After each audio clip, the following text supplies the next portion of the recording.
Alright, so we're going to be discussing Chapter 10, which is all about such fun and exciting things, fiscal planning, and how hospitals make their money, okay?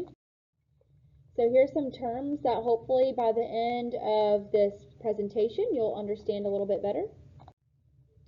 And so what is a budget? And if you're following along here, I have some PowerPoint slides that I'm going to post. Feel free to follow along on the notes section of that slide. There's some fill in the blanks there. So what is a budget? A budget is basically just a money plan. It's a way to figure out how much money is coming in, that's your income, and then how much money is going out, that's your outcome, your expenses, over a set period of time. And so one thing about budgets is that they need to be flexible. Things change, as we know, in healthcare, and so this applies to your personal budget all the way to hospitals, all the way to Fortune 500 companies. The one thing that's consistent is it needs to be flexible, but the more accurate the budget is, the better, okay? So here's a question for you to answer. Feel free to pause and you can answer it. The correct answer is going to be C. So there's 4 methods to budgeting. There's actually a little bit more, but we're only going to focus on these 4. Incremental budgeting. Well, it's basically taking last year's budget and then adding a little bit more, okay? And so what is it? It's the simplest, quickest method and most commonly used in any kind of budgeting method. So it works by taking last year or the current year's budget and then increasing it by a set amount, often based on inflation or the consumer price index. Okay, so you would just multiply last year's expenses and then by a percentage, like inflation maybe, and use that new number to plan for the next year. So you don't start from scratch or zero. The next type of budgeting is zero-based budgeting. And so this one you will start from scratch. So you start from scratch and justify every dollar.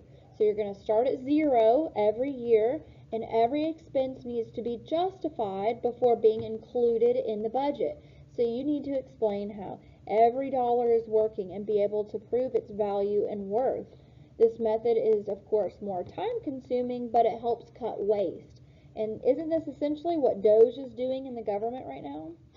The next method is flexible budgeting, and that is exactly what it sounds like.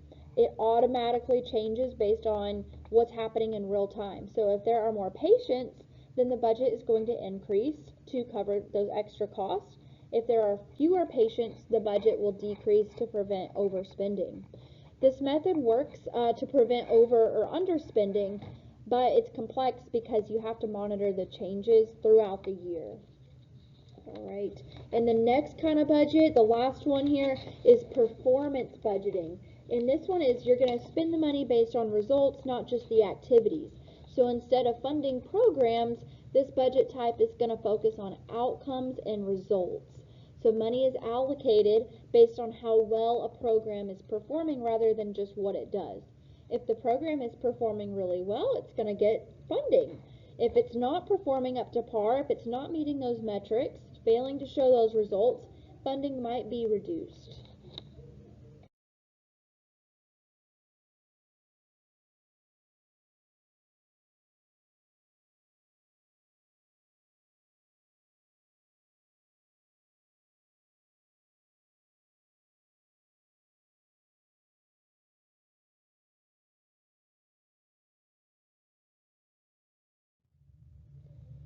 Cost containment. And so what is cost containment? It means delivering healthcare in an efficient and effective way while also making sure that there's enough money to keep the system running. So every healthcare provider, nurses, doctors, RTs, OTs, PTs, administrators, they all play a role in using resources wisely. And you want to think of it like as you're running a household budget. You want to buy the best, most high quality groceries, but you also don't want to waste money. So you want to spend wisely, getting the best value for your money. And that's how hospitals and clinics think about their spending. They're not just cutting costs, but making smart choices. So this slide is talking about cost effectiveness. So we want to get the best result for the money spent, right? So expensive items, they might be cost effective if they provide long-term benefits. Cheap options might not be cost effective if they break easily or don't work well. So an example might be buying a really high quality hospital bed for your unit that lasts 10 years. That might be more cost effective than buying a cheap one and it lasting only 2 years, and then you have all this maintenance and upkeep with it. So hospitals need to consider, how long is this going to last? Is it truly needed, or is there a better alternative? Does the price match the quality of the care that it provides? And so one thing that you need to know is that a common myth is that healthcare spending equals better quality care, and that's not always the case. Studies have shown that more spending doesn't always mean better health outcomes. In fact, some countries spend less and have better health outcomes than the U.S. For example, in the U.S., we spend more money on health care than any other country, yet we have high rates of teenage pregnancy, we have more low birth weight infants, our life expectancy is lower than in any other developed country, many other developed countries. The problem is that we don't have enough money. It's that we're not using it wisely. And so why is healthcare so much more expensive in the U.S.? Well, you need to know that the U.S. spends nearly twice as much on healthcare compared to other countries.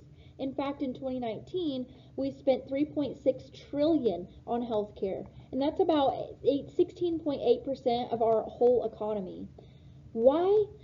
Drug companies, they have monopoly rights, meaning they set their own prices without much regulation. That's one reason why. And it's important to know with all of this that the U.S. doesn't have a shortage of resources. We have top hospitals. We have top highly trained professionals. We have advanced medical equipment and tech. But we're just not using these resources. This is how we use these resources is what matters. So think of a hospital or a clinic kind of like a big giant group project. Every department has a job and every job costs money. Responsibility accounting just means that the person with the most control over the department's spending should be the one accountable for it. Okay? So basically the manager, or the one in control of the flow of the money of that unit, needs to know where the money's going and make sure that it's being spent wisely. When nurses and staff understand the budget, they can help make smarter financial decisions without sacrificing quality care.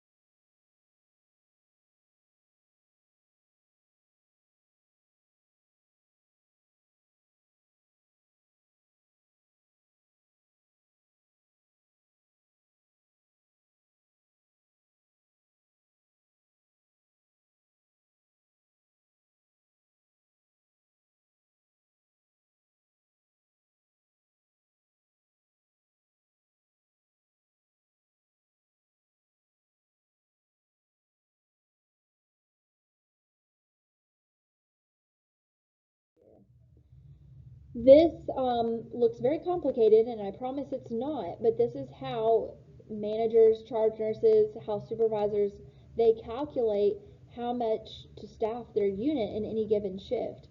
And so the whole point of it is we're going to measure if we have enough staff, and then we want to make sure we're sticking to our budget. And so if you look at this chart here, there's a couple shifts that it lists. So we have the 11 to the 7 shift, and then the 7 to the 3 shift. I think I can draw on here actually. I think I can draw. So this is shift 1, then we have shift 2, and we have shift 3, and then it's back to the next shift, okay? So if you look at how the staff on duties, we have on this shift here, each one is a different shift. We have 2 RNs, 1 LVN, and 1 CNA. Well, we have 2 RNs that have worked 8 hours each, so that equals 16. Okay, this is how we do this. one LVN at 8, and then one CNA 8. So we need to add the 16 plus the 8 plus the 8, and if you do that math, it's going to give you 32 hours, okay, for this shift. Okay, then we're going to do the same thing for these. So I'll let you take a second to calculate this, and if you do that, you're going to get 56 on this shift. Okay, let's look at the next shift. I'll let you calculate this out. The 3 to 11 shift is going to have 48. Okay, 48. So now what you need to do is you need to add up all of these, and you're going to get a total of 136. Sorry, I need to erase. We're going to have 136 total nursing hours worked in 24 hours. All right, so now for the rest of the formula, we have this part of the formula here. Now we know that our patient census was 25. Okay, so what we're going to do is divide 136 by how many patients are on the unit, which was 25. Horrible handwriting. And that's going to equal 5.44. Okay, and that is simply 5.44 of hours of nursing care that day. That means each patient on the unit received an average of 5.44 nursing care that day. All right, so now we need to compare that to the budget. Well, the budget had said, let's move on to the next slide. We have a goal of 6, okay? So the goal is 6. Census is 25. So you can, this is a different sheet that you can work out yourself, but I'm going to continue the past problem on here. We know that that 5.44 is less than 6. So that means we're using fewer nurses than we have budgeted. So we could actually add more nurses to our shift. Okay, and I won't go into the math on how to calculate all of that, but in the end, you could add up to 14 more nursing hours to reach that 6, okay? So if you want to try this equation out on your own, let me know what you get.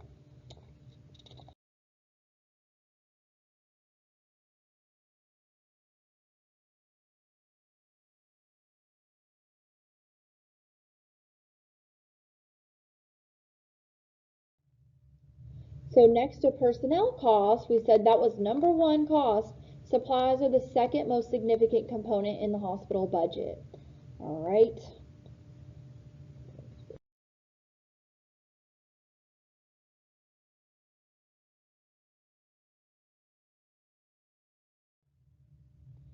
So we've been talking about the operating budget. What is the operating budget?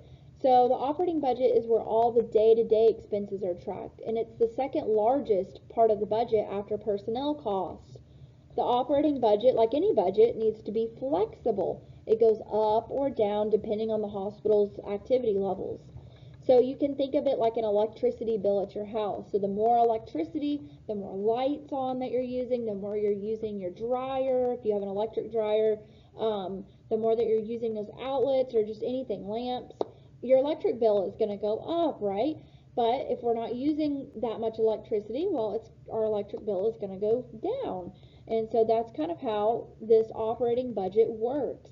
In a hospital, the volume of services provided, like surgeries or patient admissions, directly affects the operating expenses. And so some examples of operating expenses might be supplies. So think about your medical equipment, gloves, syringes, medications, etc. Those are part of supplies. So your operating budget, those day-to-day supplies. Another example is your utilities. Think about your water bill, your electric, your cooling, your heating in a hospital. And repairs and maintenance, so fixing broken machines or maintaining hospital infrastructure. Those all would go into an operating budget. And so some strategies to help better control these day-to-day expenses, since it is the second largest part of the budget after personnel costs, is knowing what your unit needs. Do we need high-tech equipment or just the basics?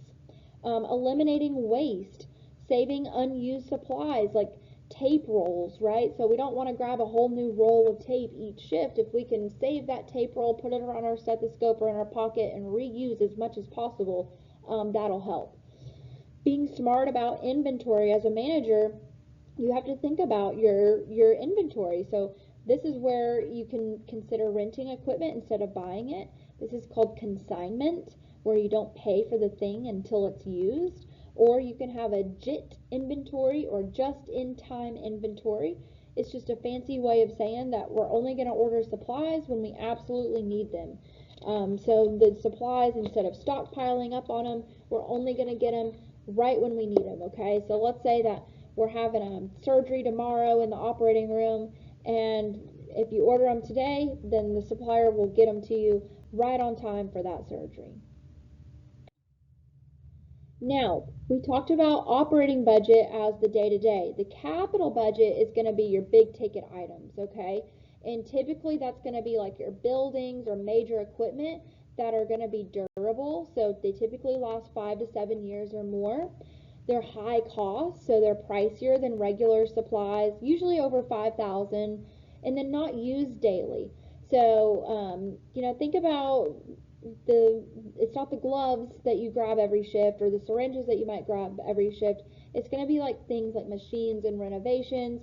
When you think about durable, high cost equipment, think CT, MRI. Those are big expenses, not day to day like gloves and syringes and tape rolls and medications. Those kind of things would be more capital or operating budget. Capital is going to be like the Capitol building, so large building, okay?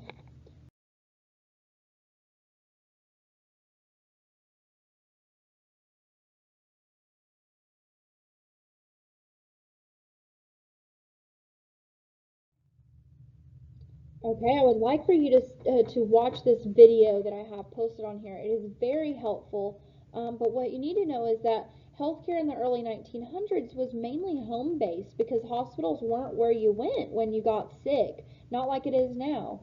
And so this video on this slide shows a really great intro of healthcare economics. Very integral knowledge here that's going to set you up for success in understanding this content. And so back then, most people paid for medical services right out of their own pocket. And because of that, many people avoided seeking care. And because of that, hospitals struggled financially. The turning point was in 1929, right before the Great Depression. There was this hospital, Baylor University Hospital in Dallas, Texas. Well, they came up with this great idea. What if people could pay a small fixed amount up front to guarantee they'd get the care when they needed it? Well, they made a deal with 1,500 school teachers. For just $6 a year, teachers would be guaranteed up to 21 days of paid care if they ever needed it. And so this prepaid system gave the hospital a steady, reliable stream of income. And so this idea became the foundation for what we know as today as Blue Cross. In 1939, a similar program called Blue Shield was birthed, and it was created to help people pay for prepay for physician services. So together, we have Blue Cross and Blue Shield, and it made it easier for people to access both hospital and doctor care without the fear of unpredictable medical bills. And so during World War II is really when we started to see the rise of employer-sponsored health insurance. It became very popular as a job benefit, mostly due to tax purposes. And so it's important to understand what FFS means. So that's fee for service. And it's likened to going to a restaurant and you're paying for every single thing that you're using. So every straw, every utensil, every plate, every napkin. This is how doctors are paid in this model. They're reimbursed for every single little service that they provide. So what did this do? Well, it encouraged doctors to have high volumes of patients. More patients equaled more money. Doctors had the incentive to overtreat. So more services equaled more money. They had no spending limits. There was no cap to how much the server could charge for paper straws, refills, or utensils. skyrocketing healthcare costs. Because of this, healthcare eats up a lot of GDP, okay? And then we had delayed cost control, so we moved to a more managed care model in the late 70s, which shifted the focus away from volume to value. Instead of your server maybe charging you for every little thing, they were getting paid now based on how good the service was. Okay, so before World War II, less than 20% of healthcare costs were covered by third-party payers. So think organizations like insurance companies, employers, or government programs that pay for healthcare on behalf of patients. The rest was paid directly by patients out of pocket. This changed dramatically in the decades following the war, the third-party payment escalating to cover 70% of healthcare costs by the early 1960s. So what caused that shift? Well, we had the growth of employer-sponsored insurance. So during World War II, employers were trying to attract workers with higher wages, but this was causing inflation. So the government said, no, you can't increase everybody's wages. It's causing an issue. It's causing inflation. So employers had to be creative. So they started offering health insurance as a benefit. And this trend exploded after the war, and by the 50s, employer-sponsored health insurance plans was the norm. Then we had the creation of Medicare and Medicaid in 1965. Those employers that I was talking about before, they couldn't cover everyone. So in the 60s, this is where the government stepped in to provide health coverage for two groups often excluded from those employer-sponsored health plans. And that was people older than 65, and that was for low-income individuals and families. So think pregnant women or those with disabilities, people like that. So Medicare for people age 65 and up, Medicaid for low-income individuals and families. We also had the rise of private health insurance companies. So think about like that Blue Cross Blue Shield. They were kind of trendsetters in that private healthcare industry. By the 60s, most Americans with coverage had private health insurance. All right, by 1965, a monument shift happened in the U.S. With the creation of Medicare and Medicaid, and this was all part of President Lyndon B. Johnson's Great Society initiative. Medicare was designed to provide health insurance to those 65 and up, and it was structured in two parts. We had Part A, and now there's a million different parts, I feel like, maybe A through D, but we're only going to touch on A and B right now to keep it simple and high level. Part A is your hospital insurance, okay, and Part B is your medical insurance. So Part A, think about it's covering hospital stays, skilled nursing facilities, some home health services. Part B, that medical insurance is covering doctor's visits, outpatient cares, other medical services. All right, so Medicaid, on the other hand, was designed to provide health insurance for low-income individuals and families. So I want you to think again, like your pregnant woman, children in low-income families, people with disabilities, those needing long-term care, such as nursing home services. And so why was 1965 the turning point? Well, we had expanded access to care. Before Medicaid and Medicare, a large portion of elderly people couldn't afford health care. And so these programs that became into place gave millions of people access to care. Okay, we had increase in federal involvement. This was the first time in history that the federal government played such a large role in ensuring access to health care. So it shifted that focus away from individual responsibility to a more shared collective approach. There was a growth in government spending. So with government programs that were footing the bill for millions, healthcare spending began to boom and rise significantly. And so this increase also helped hospitals modernize and just helped the hospitals grow and clinics to grow. We also had a medical education boom. Well, with all these millions of people that were now insured that were going to the hospital, we needed some medical professionals to fill the roles, right? So there was a 50% increase in the number of medical schools in the U.S. after the creation of Medicare and Medicaid. Feel free to watch the video on the previous slide. I'm going to move on and talk about DRGs. It's important to know that before the 1980s, hospitals were reimbursed by how much they actually spent to treat a patient. Remember that FFS model, the fee-for-service model, and that got it really expensive on our system. So to control spending, the U.S. government introduced these DRGs in the 80s as part of a new prospective payment system. All right, so every medical condition is assigned a DRG. For example, pneumonia, a heart attack, hip fracture, they each have their own diagnosis-related group. All right, and so each DRG has a predetermined payment amount based on historical costs of treating that condition. When a Medicare patient is admitted, the hospital is paid a fixed amount for their diagnosis regardless of the actual treatment cost.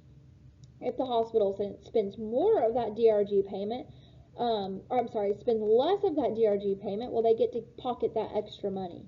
But if they spend more, they have to absorb that extra cost. So let's say, for example, you've got a patient with pneumonia. The DRG payment for pneumonia that they might set is $10,000, just for an example. So if a hospital treats the patient for $8,000, well, the hospital gets to pocket that extra too. But if they go up to $12,000 in treating this patient, the hospital loses that $2,000. They eat it unless they can prove that their case is an outlier, which we will get to in just a moment. But how do DRGs change healthcare? Well, hospitals focus more on efficiency. There was no incentive to run unnecessary tests and procedures. We had shorter hospital stays. That became the norm. Back then, doctors and hospitals kept patients longer because they were getting paid for each additional day.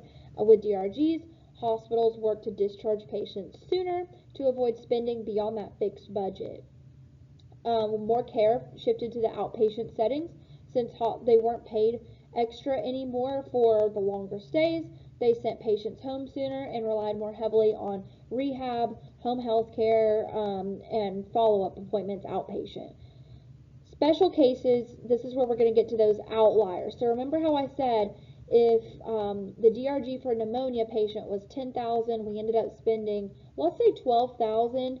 Well, we might have a justification that maybe we could get reimbursed for that extra too instead of eating the cost. And this is how we're proving the case to be an outlier. And so what that means is if a hospital can prove that a patient's case was unusually complex and costly, they may receive extra reimbursement beyond that standard DRG rate. And so there's been some updates to the DRGs. In 2007, they updated Medicare severity DRGs. And so that's when they started to adjust payments based on how sick a patient is. The system actually pays more for sick patients and less for mild cases to make the system fair. And so every year DRGs are updated. All right, so we're going to breeze through types of managed care organizations. Highly recommend that you watch this video so you can learn more about HMOs, PPOs, EPOs. All of it's very important information. I'm not going to cover it right now, but please watch this video for more information on it.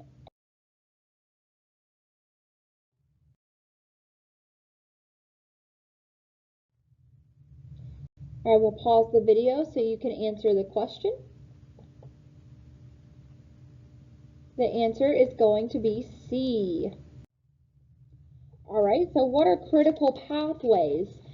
They're just structured treatment plans that outline the expected progress a patient should make each day after admission for a specific condition or a surgery. So for an example, a clinical pathway for a hip replacement patient might look like day 1, where we've completed the surgery, the pain is managed, the patient's up and out of bed and with assist times 2.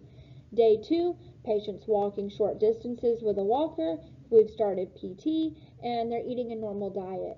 Day 3, the patient's receiving the discharge education and is discharged home with a rehab plan.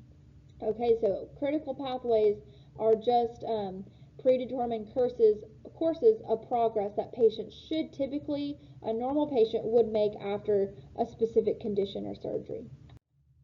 Feel free to watch this video. It's talking about utilization review, and We'll go into it a little bit later, but know that utilization review is just a process that's used to assess the need for medical care and to ensure that the payment is going to be provided for the care. So let's talk about capitation. And so the goal with capitation was to incentivize providers to keep patients healthy and reduce unnecessary treatment to control costs. All right, so how it worked was the doctor would receive a fixed monthly payment. And so they would receive that same payment amount every month per patient enrolled in the plan, whether the patient comes in once, none, or every single day. There was defined scope of services, so the payment would cover a specific list of services the provider agreed to deliver based on what those patients might need. There was a profit and a loss balance. If the cost of caring for the patient was less than that capitated amount or that fixed amount, the provider would pocket that extra money. But if the provider needed more care than that fixed payment cost or that fixed capitated amount, then the provider would eat that cost and have to end up paying for it, and that would lead to financial loss. And so the goal of this whole system was it encourages proactive and preventative care to reduce hospitalizations. It encouraged unnecessary tests and procedures that would increase costs because the doctor doesn't want to go over that fixed amount, right? It promoted efficiency in healthcare management by shifting the focus from volume to value. But here are some criticisms with it if you haven't thought of some already. There was a risk of undertreatment. So since providers make more money on spending less on care, some critics were worrying that capitation actually creates an incentive to do the bare minimum. Patients with complex needs may be costly. If a patient requires frequent medical care, the fixed monthly payment might not cover the actual cost. And then we had a quality versus cost control tension. Providers might delay or deny necessary care to stay within the budget. And so briefly we'll talk about ACA, or Affordable Care Act, also known as Obamacare. It was passed in March 2010 to help more Americans get health insurance and protect patients from unfair insurance acts. And so what did ACA do? Well, it did essentially three things. It got more people insurance, obviously. There was no more denials for pre-existing health conditions. So before ACA, or the Affordable Care Act, or Obamacare, insurance companies could refuse to cover people with medical conditions like diabetes, asthma, or cancer. So the Affordable Care Act made that illegal to deny those people that had pre-existing conditions. It required employers to offer insurance. So large businesses had to provide insurance to full-time employees. Continuing on with ACA, it introduced some major insurance reforms. We had a new patient bill of rights. So again, this stopped those insurance companies from denying coverage for those pre-existing conditions. It offered bundled payments, so paying for care as a whole, not per service. So instead of paying hospitals for each separate test and procedure, Medicare started paying for one set piece for an entire treatment. So think about you're paying for surgery and the follow-up care together. All right, and then we had introduction of ACOs, or accountable care organizations. And think of that like just a group of doctors that are working together to coordinate and provide high quality care. If they end up improving patient outcomes while reducing costs, then they earn a financial reward. It also increased hospital value-based purchasing. So hospitals were actually earning more money for better patient care, lower complications, higher patient satisfaction, and this encouraged quality over quantity in treatments. The medical home was established, and so the primary doctors are the medical home to treat a patient's full health needs, and that helps prevent unnecessary patient admissions into the hospital. It also opened up health insurance marketplaces, which are just online platforms where people can compare and buy health insurance, okay? And so that concludes our lecture on Chapter 10, Fiscal Planning. If you have any questions or you need some clarification, please don't hesitate to reach out. I'm here for you, and I look forward to hearing from you.